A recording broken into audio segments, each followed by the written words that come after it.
أيها الفام العظيم، أونيكس نزل حاجة جديدة. بداية كده صديقي، أونيكس نزل حاجة جديدة وهي البينك بانثر، والبينك بانثر من أونيكس هو سبيشال إديشن زي ما هو ذاكر هنا على الزجاجة إن ده لفترة محدودة، ونرجو من صناع أونيكس إن هم يفضلوا مخلينه.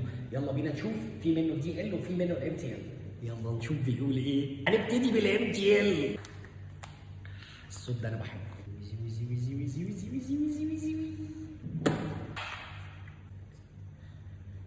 بينك بانثر لا يختلف عليها اتنين، من الاخر كده هو وصل للبينك بانثر الاصليه بنسبه نقدر نقول 95%. يعني انا يمكن ببالغ، بس اللي انا شايفه في الام تي ال ده اللي حصل. سويت هيت هنا محترمه جدا، انا بشرب 9 مللي جرام وفعلا حاسس بال 9 مللي جرام حقيقيه، وده مش طبيعي في اللاينات المصري كلها يعني، او الا من رحم ربي.